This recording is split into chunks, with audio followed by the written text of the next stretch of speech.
our next presenter is Michaela Pagel, who is a professor at Columbia University, and she was also a co-author on the paper that Teresa presented earlier on, incidentally.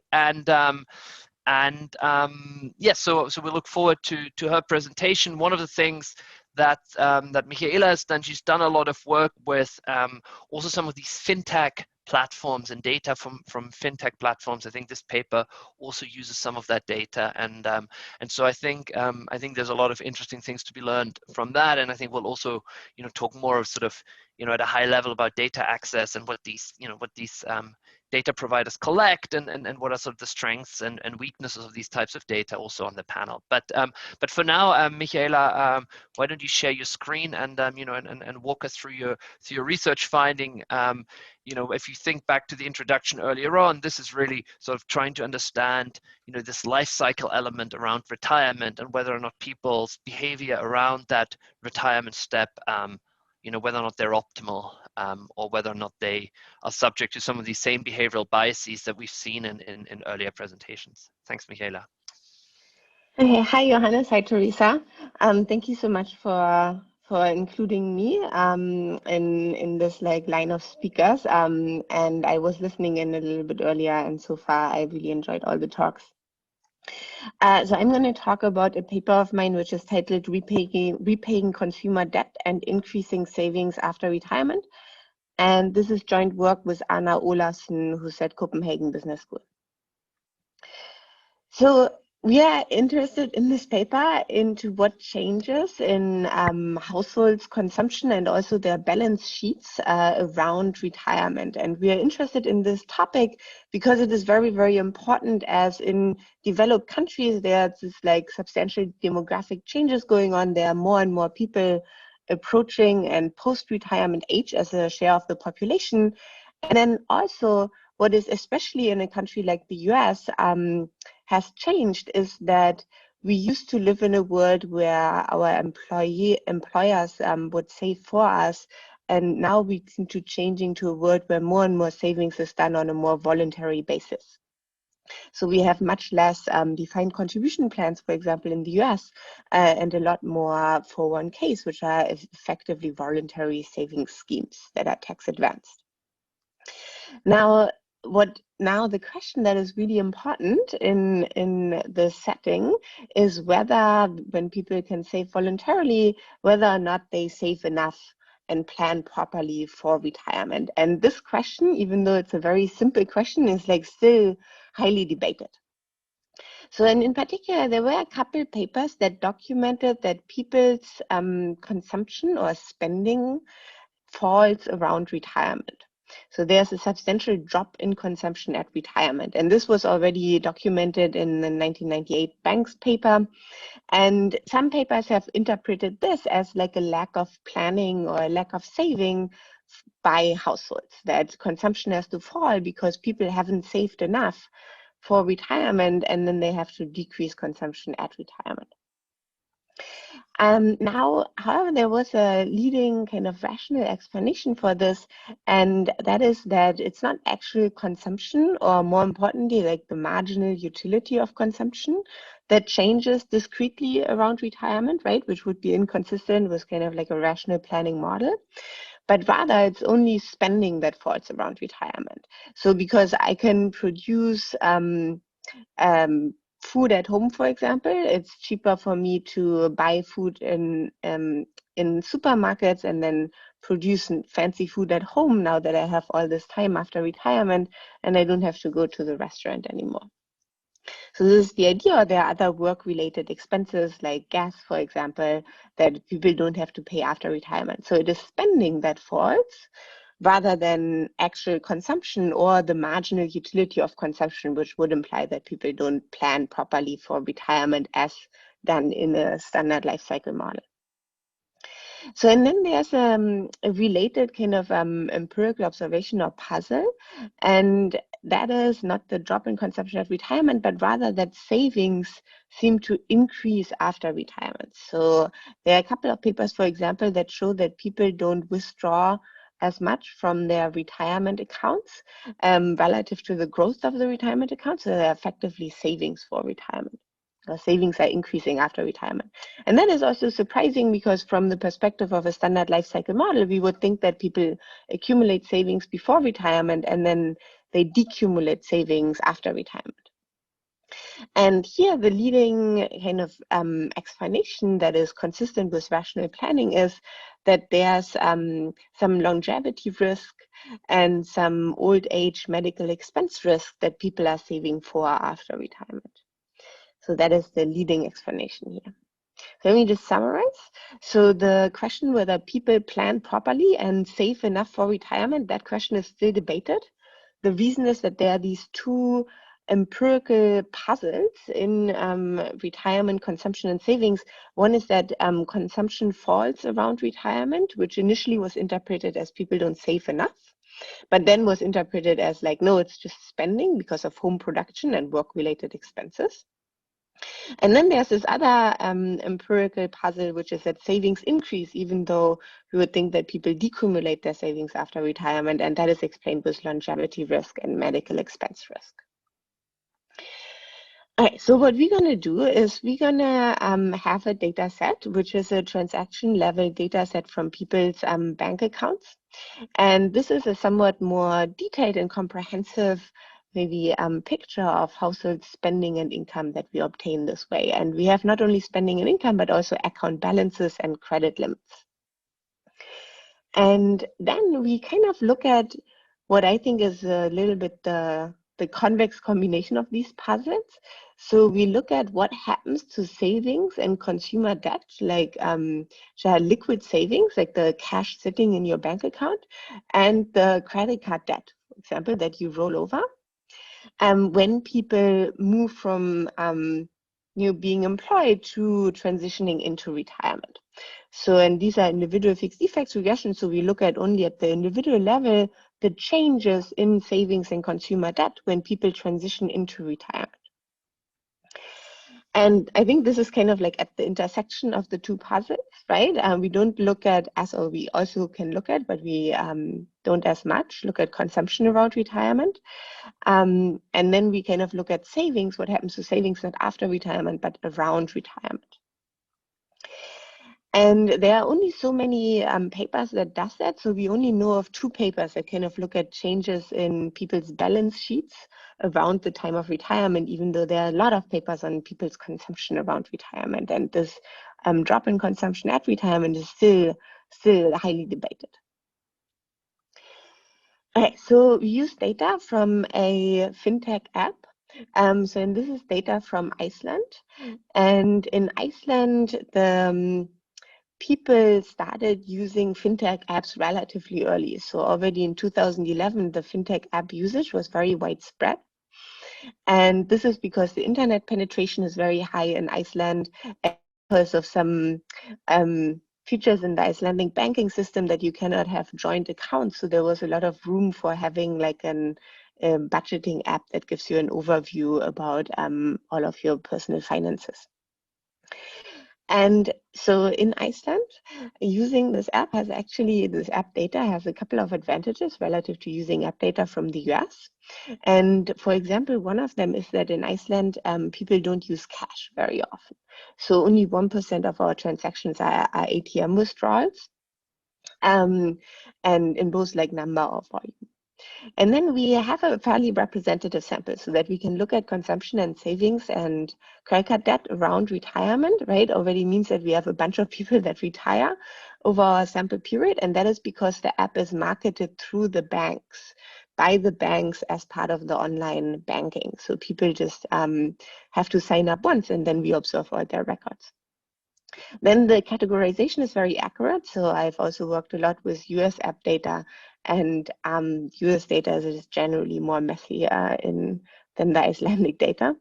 And then I already mentioned this, all the accounts are personal. So people can link their accounts through the app, and we can use that as a robustness check to look at all household income. But all the accounts are personal. So if I have consumer debt, then that is only my debt. Now, on top of that, unlike in the US, in Iceland, people usually have like one credit card and one checking account and one savings account, and not like 12 credit cards as in the US, which is also makes it much easier to work with this data. So we have 2011 to 2017 and around 10,000 people transitioning into retirement. So here you can see some screenshots of the app, right? Some user information that we have. And then here you have all the spending transactions like taxi or tax refund. And then you have here the balances also of all the current accounts, credit cards, and savings accounts. You can also link, if you have an Amex card, for example, you can link all of those cards. So let me explain to you a little bit how the Icelandic pension system works. So first of all, there's a mean tested minimum income. So if people fall through the cracks, then that is like a social security. And then there's a defined benefit contribution plan. And what people do is that they are automatically, the system subtracts a share of their income throughout their working lives, and then that is also matched by their employers, and then it's invested into a pension fund. And basically then from certain cutoff ages, people can claim their retirement benefits, and then they get their fully annuitized and indexed retirement payments for the rest of their life. So when they decide to retire, and then they, after the age of 67, there's no additional benefits really of keeping working. So, and then they receive kind of their $2,500 per month. And it's a very transparent system. So people can very easily figure out what is their retirement income or pension income when they retire now versus when they work for another year or work for 2 more years, etc. And then there are also some private pensions, so we don't observe much of that. So people mostly just save in the defined benefit contribution plan. Now, initially, we thought we can use these cutoffs as kind of a first stage to get a little bit at the causal effect of retirement. So just to make clear, this is not what we can do. So everything I'm going to show you is an endogenous choice of people to retire at some point. So it doesn't seem to be the case that people retire at the cutoffs. In fact, they retire much later. So the average retirement age is something like 70 or 71. So people work a little bit longer in Iceland than in the US. Now let's just look at the raw data in terms of the balance sheets of people, what happens around retirement. So you can see here the average retired person is 71 years old, right? And then we see, this is how we define them as retired. We see the pension income going up, right? And the salary income going down. So that's when we define them as retired. And now you can see, so overdrafts are the way to roll over kind of high interest unsecured debt in Iceland. So people don't have credit card debt. They usually repay their credit cards in full, but they have overdraft debt. So they overdraw their checking account. There's no discrete overdraft fee in Iceland. So that is just the most common way to roll over high interest unsecured debt. And Icelandic people are fairly debt happy. So, if you're not retired, your baseline probability to overdraw your checking account in any given month is almost 50%. So there are a lot of people who just like every month, overdraw a little bit or, even stay in the red for a while, and they pay relatively high interest on that because it's unsecured borrowing. And now we can see that before retirement, people overdraw their checking account more often than after retirement.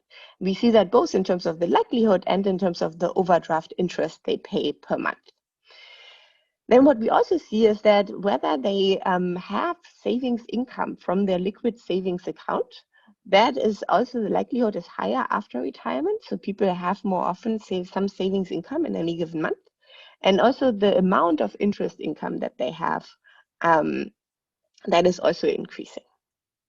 Now, it could be, right, this is could be selection, this even could be cross-sectional selection, right, that just the rich people retire. That would make perfect sense. So we now want to understand, is that also true at the individual level? Do people, when they retire afterwards, seem to repay their consumer debt, repay their overdrafts, and seem to accumulate more savings? And for that, we just run a regression using individual fixed effects, right? If we would just run this regression, we would basically just compare the individual level mean difference, right, between before retired versus after retired. right? And then to make it a little bit more fancy, we can also add time and time controls like month by year fixed effects, and then also other controls like, for example, income or household income. So now we also find at the individual level, right, the moment that we include individual fixed effects, that people seem to decrease their likelihood and their amount of overdraft interest after retiring. And that goes through whether or not we control for their overall income. So now this is, let me just like explain to you a little bit why this was a little bit weird to us when we saw this for the first time. Because in principle, if you think about a situation where people have high income before retirement, right, which they have higher salaries, and then they have lower retirement income, right? So there's a step down in income.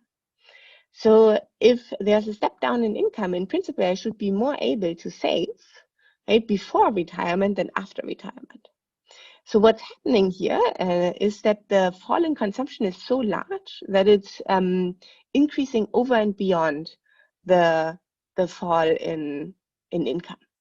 So people seem to reduce their consumption by so much that they are actually able to build up their savings and repay their consumer debt after retirement. And that is a little bit weird, because if you think about a standard life cycle model, you would always save more when you have more income, right? Rather than save when you have less income, because if you would just retire a little bit earlier, you would have a gain in lifetime resources. So now when we look at like the dynamics, that's also what it's pretty across the board in terms of overdraft interest. There are like yearly reductions of around 50% in the years after retirement. And then the effects on interest income is a little bit more concentrated early in retirement. So people build up their savings, especially early on in retirement. This is also when we just do an event study approach. So, and again, now this is weird, right? Because if we have a drop in income, right, you expect lower income, you would save before the fall in income and not after. So, and we are now, and this is again, it's important to keep in mind that this is an endogenous response. So we now want to understand what are kind of the potential omitted variables or explanations for why this is happening in the data. Right, and before we get there, let me just say that we really, in the paper, we really try to beat this result to death, but it's extremely strong. And we also find the same patterns in commonly used US survey data sets like CEX and SCF, as well as individual level data sets like the PSID and HRS. So this doesn't seem to be specific to Iceland. Now, we also looked at a little bit at spending data, just because there's such a huge literature on it. However, we felt like overall the conclusions that we could draw from spending data were a little bit inconclusive, because if you see consumption drops, even though we have very fine categories, you can always interpret it as like a work-related expense or as a leisure expense, right? So you see, for example, consumption in fine dining drops, but this could be, in principle, me and my spouse going out for a fancy dinner, or it could be me taking out co-workers for a fancy dinner. So in some way, we felt like with the spending data, we cannot conclusively say, right, whether the drop in consumption that we observe is actually work-related or not, and therefore consistent with rational planning or not. So now, with the drop in the decrease in consumer debt and the increase in savings, we argue that this is actually a lot more difficult to explain with work-related expenses, for example, or like other explanations based on rational planning, such as longevity risk or medical expense risk. So let me again repeat this argument. So what we see here, right, is income drops and then expenditure drops as well. And in principle, we would think that savings drops, unless spending drops by more than income, right? So then we see a savings increase. So this is what we have here. However, then people should just retire 1 month early, right? Because then, because spending falls so much, right, that they could overall save in lifetime resources when they would retire early. So in order to explain our findings, right? We have to have an explanation for why consumption drops so much. And this could be work-related expenses. It could be that people didn't know how good they are at home production, et cetera, et cetera. But then it has to also explain why the agent would have chosen not just retire early, right? Because remember, people just keep on working voluntarily for a little while, you know, after the threshold. So in fact, the average person works for another 4 years after reaching the 67 retirement threshold before they retire. So right, if you can save so much by retiring, how come you don't retire just one year early? And one explanation is also here, what if the pension benefits would be increasing? And this is also what we address at length in the paper, is that no, the retirement benefits at the age of 70 or 71 from working one more month is something like in the order of like $10 per month. But you know, the savings, even the interest from the consumer debt, from a 50% reduction of consumer debt, already increases that. So it cannot be that people, for the small extra benefit away from the retirement threshold, that they keep working because of that. Okay, so in terms of the explanations, what's going on? So it could be work-related expenses, right? This is the leading explanation for the consumption drop at retirement. However, we need an explanation for why people do not retire right away at the thresholds if they can save so much from retiring, right? So it could be that they are mistaken about the amount of work-related expenses, for example. That would be a possible explanation. Then the other leading explanation of the savings puzzle, this increase in savings after retirement, is earnings and longevity risk. However, in our setting, we have these fully annuitized and indexed monthly pension payments that are government guaranteed. So there's really no earnings risk or longevity risk, right? They are annuitized. So the other thing could be that people have a health shock, right? And then that health shock also increases their precautionary savings.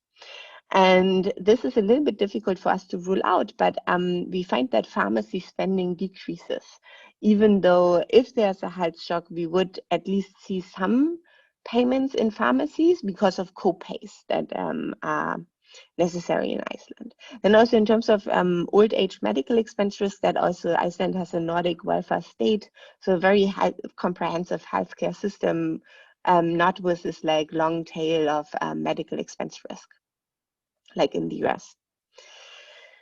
Perfect. So one other potential explanation is that we want to rule out is that, you know, maybe upon retirement, people liquidate other illiquid assets, like they sell the house, for example, right? And that is where the income is coming from, that helps them build their savings. But we can look at that directly because we have everything that goes into the checking account, right? We have pension income and then also a category of other income, which includes all other income, and we have investment income too, and none of these categories increases. So it could be that people systematically underestimate their retirement income. So that again, we can rule out because the system is so transparent. Finally, it could be that, you know, income is more lumpy, but that is not the case here because it's monthly annuities. And we also don't see decreases in credit limits. So I have 5 more minutes. So let me just talk a little bit about what we think is going on. So we basically think that people are just like more able to plan maybe after they retired than before. So, and now there are different ways to model this, right? We can think of like a Gebecks type model, but that is a little bit tricky because in this model, if people come close, they should start planning properly. So, and then what we did is we basically wrote down a life cycle model with a hyperbolic discount factor, and we assumed that this discount factor is just going to change discretely at retirement. So I'm just magically becoming more patient at retirement, and we show that this works in explaining our findings, a joint observation that income and consumption falls and savings increase at retirement. So now also this change in the degree of present bias is also present in a reference-dependent life cycle model So that is also what we can look at. So it's the same thing. And then we basically ran the same regression in the model, the life cycle model, as in our data. And we indeed observed that for the hyperbolic agent whose present bias changes around retirement, and then the news utility or reference dependent agent, we can replicate our observation that consumption falls and savings increase at retirement. Right. So let me wrap up. So we have the new data set on financial transactions and balances, right? And we want to understand the broad question whether people save enough for retirement. And we initially looked at consumption, but we felt like we can only learn so much from consumption because you can always spin a story how work-related consumption explains any categorical fall in spending. And then we looked at savings, and here we actually find something that that seems to be a lot more difficult to rationalize with the leading explanations for the existing retirement puzzle. So it's a little bit like an out-of-sample test for the existing explanations, and we feel that there's still something missing. So I'm going to stop here. Well, thank you very much, Michaela. This is great and very interesting. One thing that I want to just highlight that you said when you were discussing the data, just as sort of a common thread, and we'll get back to it in our sort of panel discussion later. But one of the things you said about this data set, which I thought was sort of very interesting, you said, look, here's an advantage of working with the Icelandic data. For example, they basically don't have any cash economy anymore, and so these types of digital data sets really collect everything. And I want to highlight that point because I know a lot of the audience here is from all around the world, and I think a lot of the times when I talk to graduate students from from other countries, one of the concerns that they will raise is that they will say, well, I really feel like in order to publish well, to do good research, I need to work with data from the US, right? If it's not data from the US, somehow the journals won't find it interesting, people won't find it interesting. And my sense, my response always is to say that I think that is a mistake to think about the world in that way, because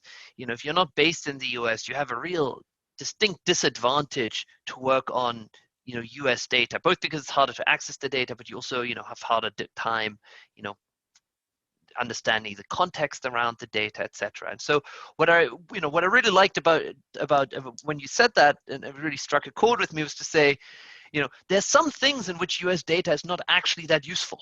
Yes, maybe we care about the US as a particular market because it's large, but actually, because there is a large cash economy, if you worked with a similar data set in the US, you'd really start worrying about what about cash transactions? Maybe they work different and so on. And so, something to just encourage like everyone to think about, when you think about data sets in general, these fintech data sets maybe in particular, is that they all have advantages, and there's something unique about each of these different data sets. And really your job, much rather than to say, oh, it's unique, it's not the US, it's not interesting, is really to find out how you can turn that unique aspect into a strength of the data set rather than something that you worry about. And so, Teresa's presentation with the Ready for Zero data had the same thing, right? It was a very selected sample. How can I use it to ask a question where the specific selection of the sample is actually something that plays in my plays to my advantages rather than a disadvantage? So I think it's something we'll talk more about in the panel, in a bit, to just like how to think about these data sets and how to trade off the things. But I just wanted to kind of highlight that point because you had mentioned it already, and we'll come back and talk about it later. Thank you very much for your time now, and we'll see you in just over an hour. All right, thank you so much. Bye bye. Thank you.